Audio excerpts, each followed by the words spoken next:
Listen, everybody, right now as you're listening to me at this particular moment, allow for your attention to be drawn inward, hear with your entire being, feel with your entire being, but allow no distractions of the world to pull you away from the message that your soul wants you to hear this morning. You can be aware of distractions, but just don't be distracted by them.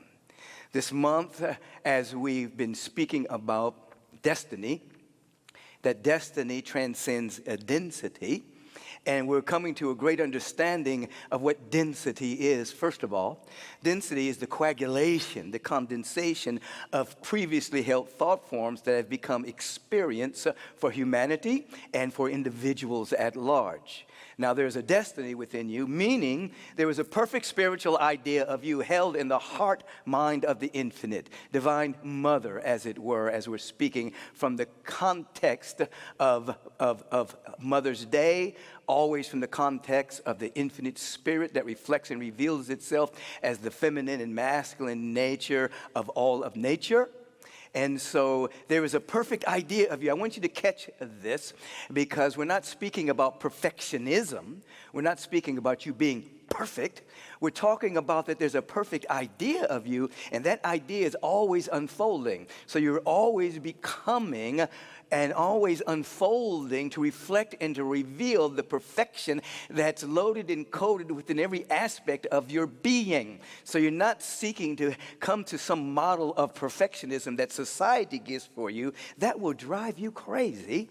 But if you pray and meditate, you'll catch the idea that constitutes your being, which is a perfect idea of God as you, revealing the inspired wisdom, the transcendent beauty, the love, the intelligence, the abundance, the righteous success, and all of that is your dynamic destiny.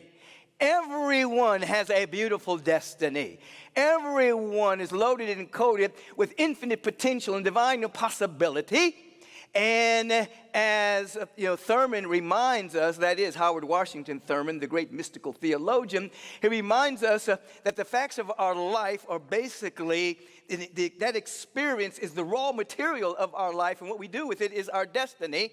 And you are here not to resist or lament over your human experience.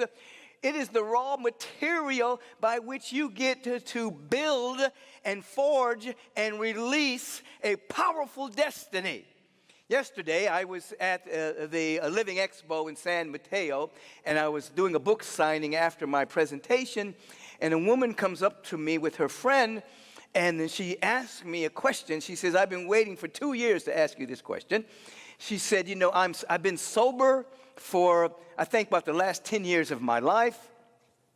And I believe that my karma, based on all the negative stuff I did when I was not sober, when I was addicted to substance, I did a lot of things I have to make amends for. And I did a lot of things to my body, a lot of things to people. I hurt people.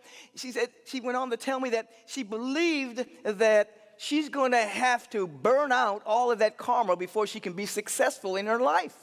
She had this belief that because of all the things that she had done while she was under the influence of drugs and alcohol, that she will not be able to be successful in this life until she pays back that karma.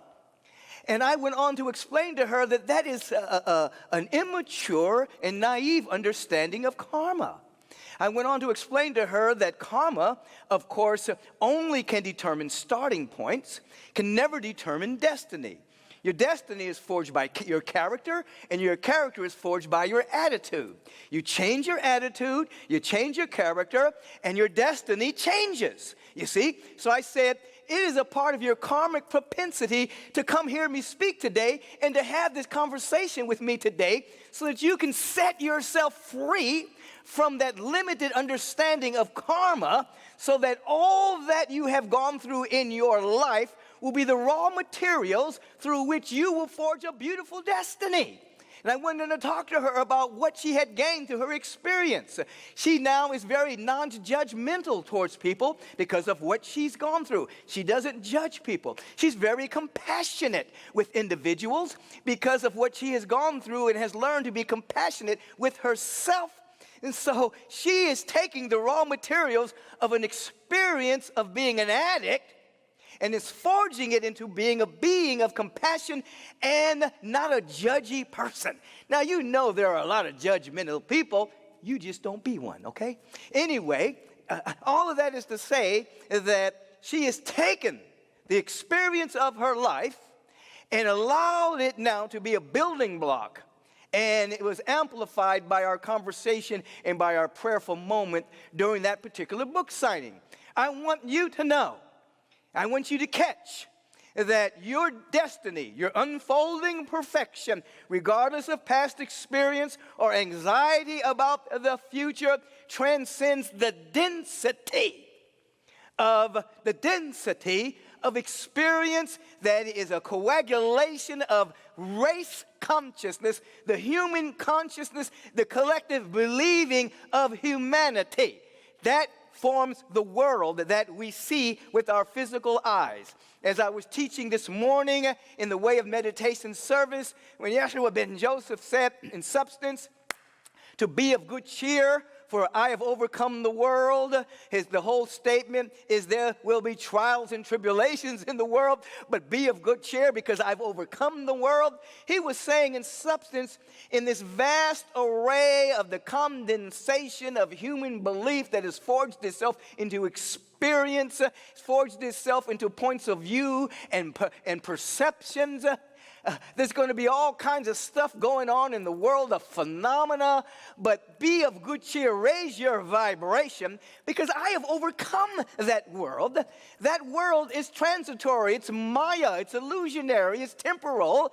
Be of good cheer and allow yourself to overcome that world so that you can begin to see the world that God sees, and the world of infinite potentiality that's loaded and coded within all of us, that we may anchor it on earth as it is in the heart mind of the infinite.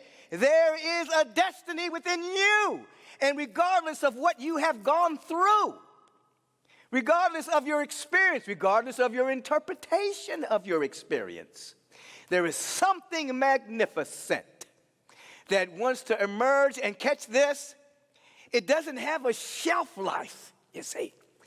You're not ever too old, too black, too white, too straight, too gay. You're never too anything for this destiny to unfold through you as you make yourself available to it. Remember what I said last week, that your greatest ability is your availability. And when you remain available through spiritual practices of affirmative prayer, sacred meditation, life visioning, fellowshipping with high and holy people. I didn't say religious, pious people. High and holy people who have their hearts and minds open. Study. You become available to the rich spiritual insights that capture your awareness, and then you understand the topic of the day, which is the thought for food, no empty calories, please. You have heard the statement, well, that's food for thought. Well, we reverse it here at Agape, and we want real thought for food, real inspiration for food. No empty calories in inspiration, no empty calories in real thought, because the thought of God, of who we are, constitutes the real nature of our being. You see? And so when Yeshua was hanging out for 40 days and 40 nights, and he was tempted by his ego to turn the stone to bread, he said in substance that man is not meant to live by bread alone, but by the every word that proceedeth out of the mouth of God. He was saying in substance that I can live directly from the thought of the presence and the power and the love of infinite Mother, Father, God presence. I can live directly from the light of inspiration that's all around me. He was taking inspired thought from the cosmos, from the quantum field for his food, because that constituted his nature. That constitutes your nature. You see, when you pray, you are opening yourself up to original thoughts called inspiration flowing through you. They feed you. They constitute the nature of your being. When you are jealous, when you are envious, when you are malicious, when you are prejudiced, when you're hanging out with superstitious thought, those things do not constitute the nature of your being. Those are somebody else's thoughts that have invaded your awareness, you see? They are not the thoughts of God. At that moment when you catch that jealousy, envy, maliciousness, judgmentalism, prejudice, bigotry, hate, resentment has got a hold onto you, you passionately begin to affirm the real nature of your being, so that which constitutes your real nature of being, which is the high thought of God, the high thought of the presence of God, thought for food that feeds you, can begin to take over your vibrational frequency, and then you sever the cord that you have with that particular ignorant thought about yourself, whether it's emanating from the world, whether it's emanating for what you think other people are thinking about you. That's another definition of hell, by the way. Hell is when you are constantly thinking about what other people are thinking about you. Ooh, can you imagine? No, don't imagine it. Don't do it. But that is a hell that many people live in. They actually cannot take a step in their life without thinking about what somebody else might be thinking about them. That's hell. But you are here to bring forth heaven.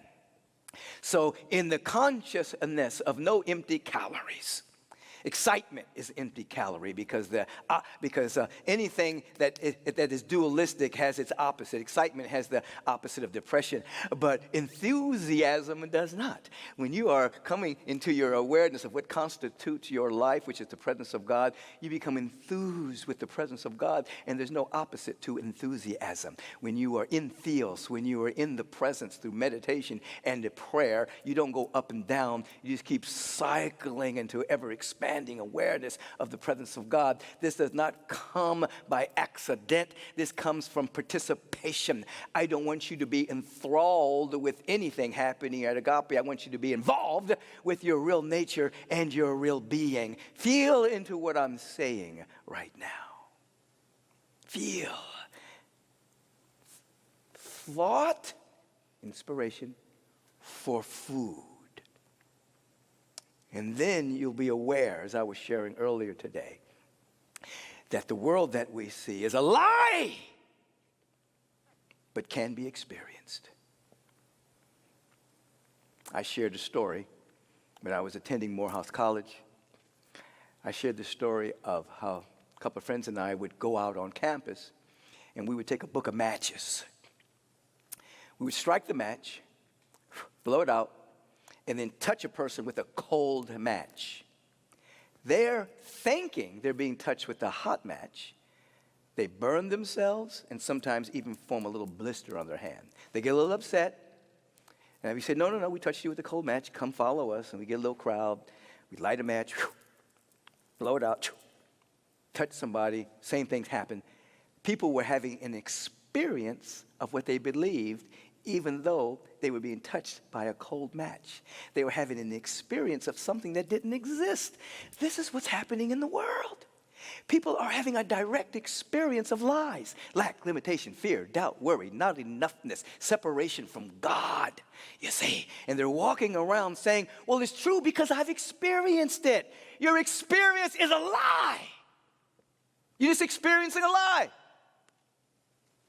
You can't even experience the truth. You have to realize the truth. You can't realize a lie, but you can experience a lie. You can only realize the truth.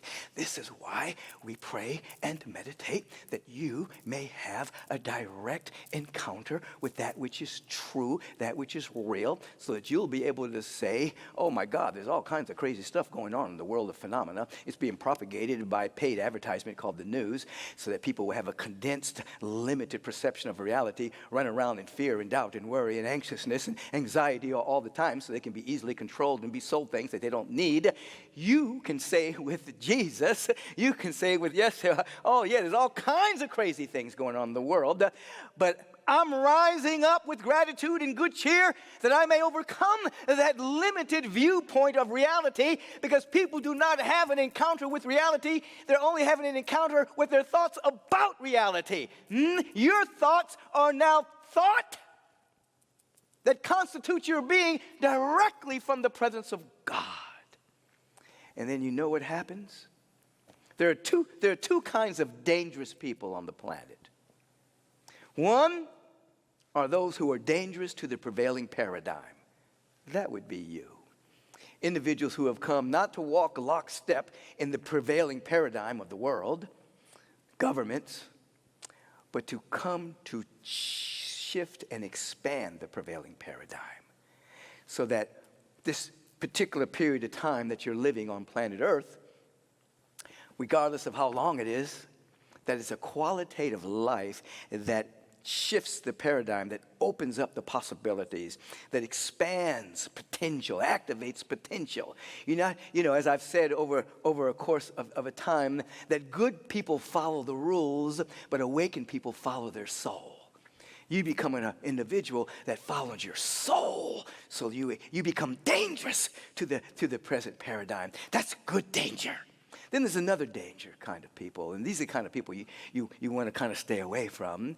And one of the most dangerous people on the planet are people who do not have an inspired vision for their life, who are just walking lockstep in what society is giving them. They don't have a vision of excellence. They don't have a vision of success. They don't have a vision of possibility. They don't have a vision that's actually allowing for their soul to unfold into greater and greater expressions of themselves. They can be dangerous to you because they can pull your vibe down, and they can be dangerous to you because they may call you to be a spiritual couch potato, just being comfortable in a comfort zone and not really growing, developing, and unfolding. You don't want to be around those kind of dangerous people. You want to be around individuals that are going for something, that individuals that are embracing excellence, individuals that are embracing the next great vision and version of themselves. You want to be around individuals that are inspiring. You want to be around individuals that are encouraging. You don't want to be around thieves, people that are stealing your thunder when you share your dreams and the possibilities for your life and say, that's impossible. You can't do that. You just stay comfortable. No. You don't want to be around those kind of dangerous people. It's better to be by yourself than to be with those kind of dangerous people. Because when you're by yourself, you can come in contact with your real self. And then you can be anywhere, you see. So as we're embracing this consciousness of Divine Mother today, which we embrace all the time, the Divine Mother presence is a presence that broods over us with a level of tenderness and sees the best within us. And regardless of what human experience we may be growing through at any particular moment, the Divine Mother presence is always seeing that which is untouched by time or experience, and is always calling forth the highest and best within us all. I can remember it when I was in high school as a senior. The Vietnam War was raging, and we were in our household, against that unjust war in which obviously people of color were being killed at a phenomenal rate, poor people as well, and that we were invading another country, stealing their particular minerals under some false flag of communism, deterrent, something to that effect. And so I remember that in high school, I went to high school with Dan Blocker's daughters, twins, and there was a ceremony going on the football field in which they were honoring the ROTC. They were giving out awards and things like that. So we took this coffin that Dan Blocker, he was playing House Cartwright at Bonanza, had as a prop at his house. And we snuck it out and put an American flag on it. And a bunch of us put these black armbands on. We had these signs saying, "Dead American soldier killed in Vietnam." And we walked right through the ceremony. demanding that ROTC get off our campus, and we didn't want this kind of warmongering going on. And all of a sudden, the ROCT guys started chasing us around the football field, and we're running. And I said, "Stop! Those guns are not loaded." And we turned around and had some very intense dialogue. More than dialogue, but, it wasn't really a dialogue. And the vice principal shouts out, "Beckwith, I know this was you that did that. I'm going to call your mother right now." And I said, "Call her. She's going to be proud of me." And so I had to go to the vice principal's office. And I'm sitting there, and my mother walks in, and she says, "Listen, young man, I appreciate everything you're doing. Would you please graduate from high school?" She loved my zeal for activism.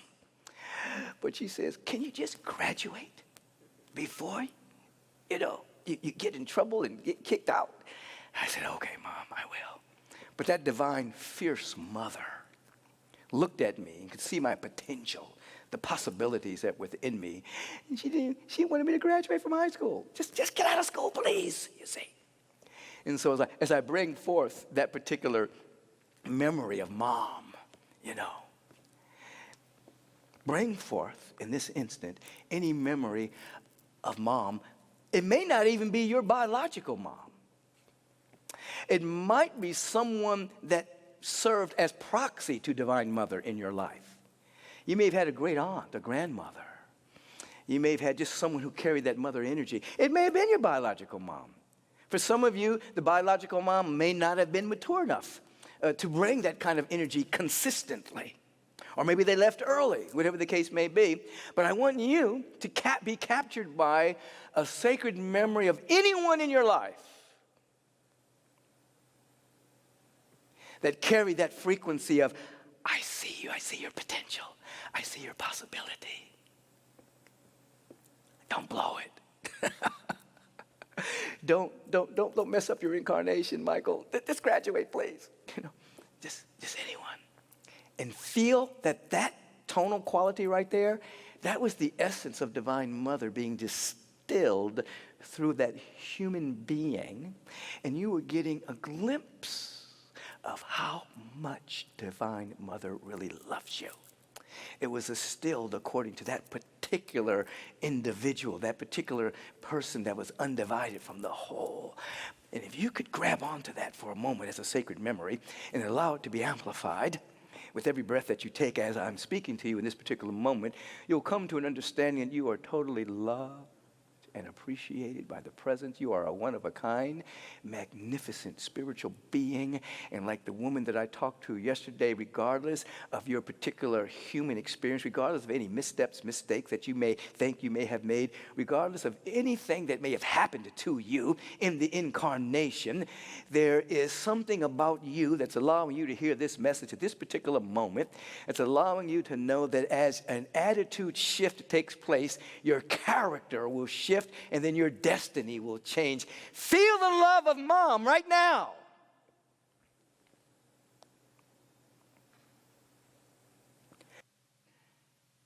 Give yourself that permission. So that every single day of your life, you'll be honoring Mom, Divine Mother. Whether it's your grandmother, your auntie, someone carrying that energy, or your mom that you might be sitting with right now looking at this service. You will feel the import of the Spirit.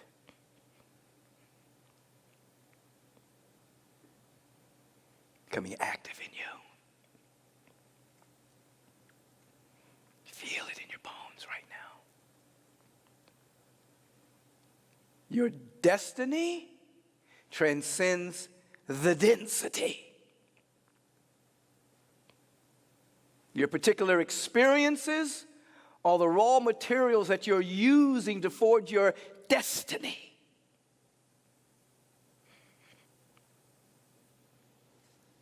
Any false belief about karma preventing you from being happy and joyful and successful is wiped away when you realize the energy that you put out, that karmic energy can determine a starting point, but it can never determine a destiny. That's forged by your character, which is forged by your attitude, which is forged by your intention to become more yourself. And instead of just food for thought, through your prayer, you're being captured by spiritual thought, inspiration for your food. No empty calories. Living by the every word, the vibrational frequency that proceedeth out of the mouth of God itself.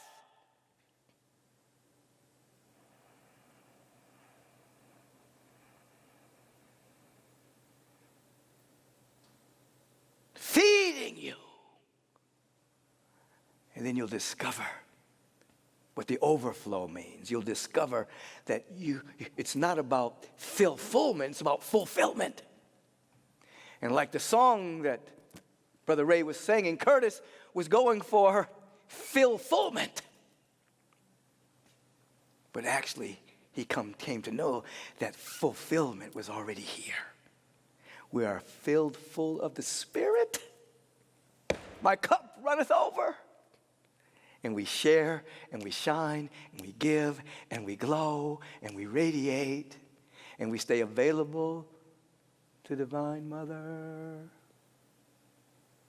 Loving us, we receive the love.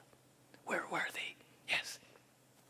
If there's any sense of unworthiness in you right now, passionately affirm that you are worthy of all the good that's being broadcast everywhere. Making a way out of no way. Now,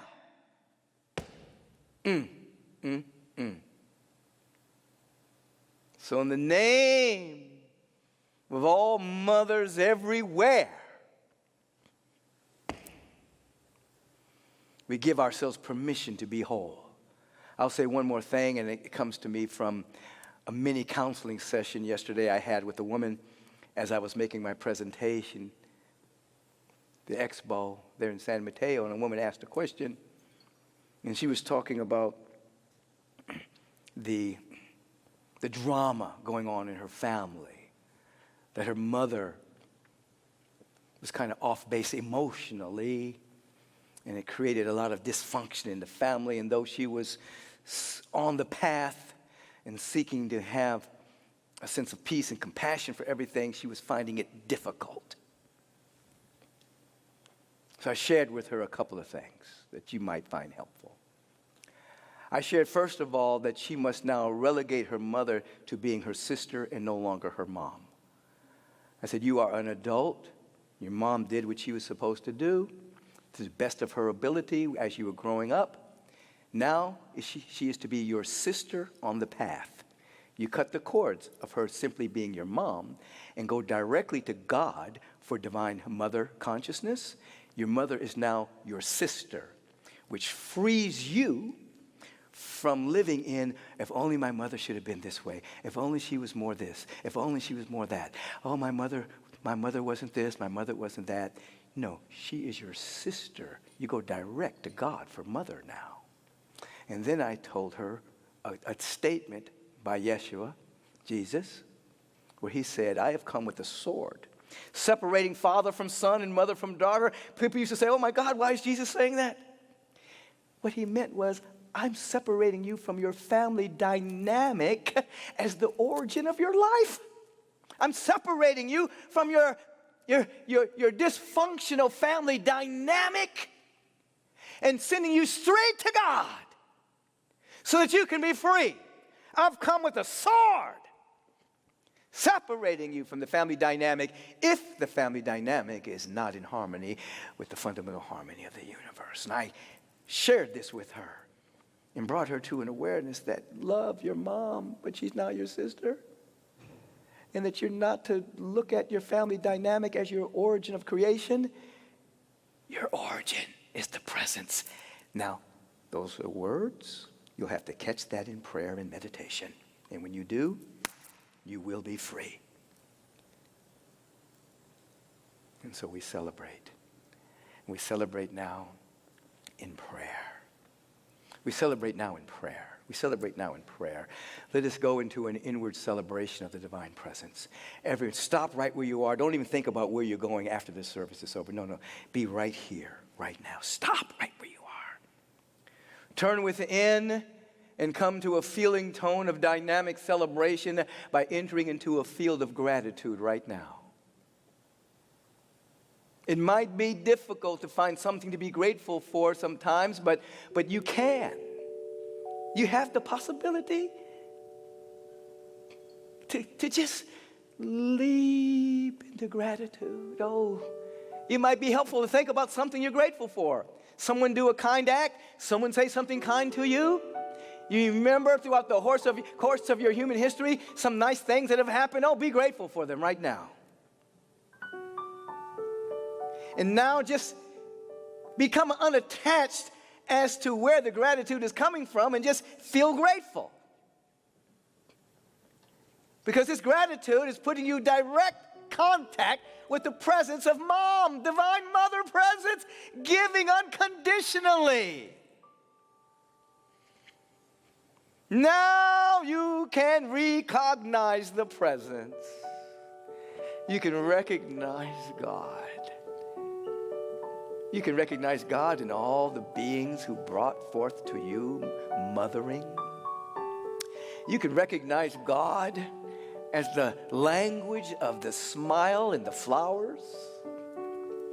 You can recognize God in the tail wagging of your dog and the purring of your cat. You can recognize God in the trees on the mountains and the rivers flowing. You can recognize God in the daffodil and the dandelion. You can recognize God, in the beings that you're surrounded by right now. Look, you can just close your eyes and see into their soul. There's God there. I recognize God. God's thought constitutes the nature of my being. And it is from this consciousness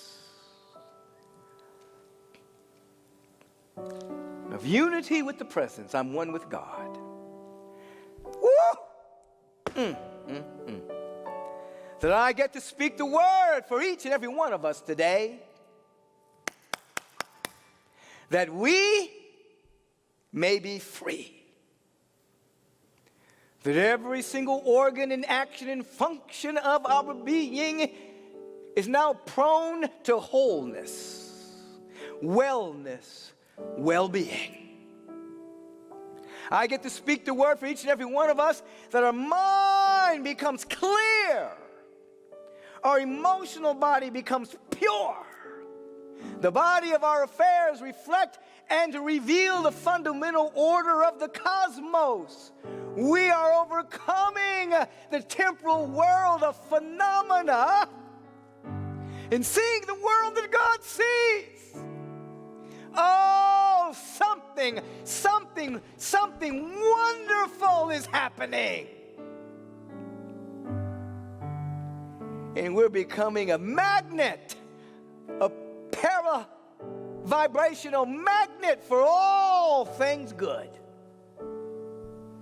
You are no longer a magnet for the addiction to negativity. I erase that curse.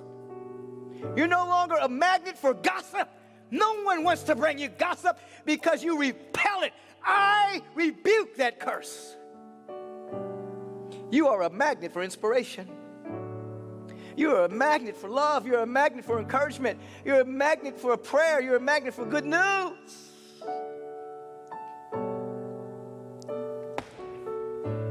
Come with me into the vibrational realm of the all good.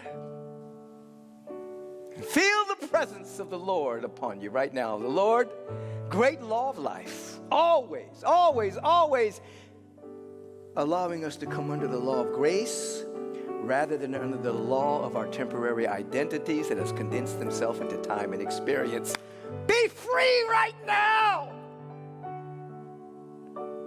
It's Mother's Day, meaning you get to catch the vision that your mother has for you.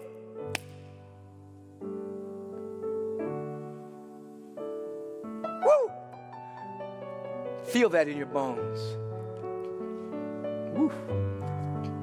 Help them feel that for a moment.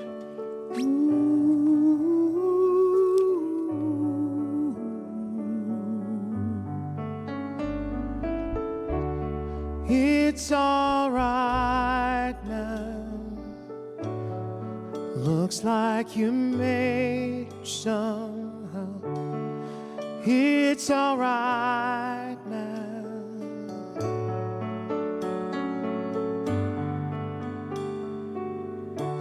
Sunlight falling warm around your head. Bright light calling. It's time to rise from bed.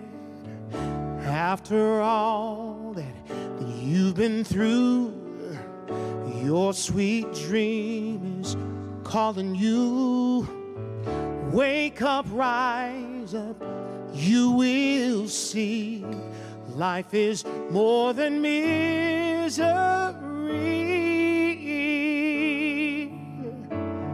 It's all right now.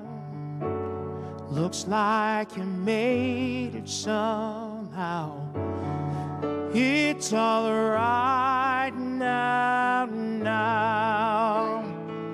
Given to this epiphany, let your soul sing a symphony. Sing against darker destinies and let it all go. Why not give yourself another chance to live and love beyond your circumstance? Get up, stand up and join the dance. Just let it all go. Let it all go. Let it go, let it go, let it go, let it go, let it go, let it go, and just move on. Move on, move on. It's all right now.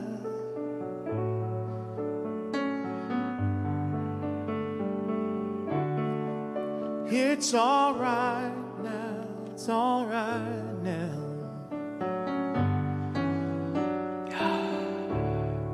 Lean into that. Lean into the truth that constitutes the nature of your being. It's all right now. Right this second, this nanosecond, it's all right. We're leaning into the awareness that it's all right. And then the next second reveals more and more of the truth that it's all right. We're under the law of grace now.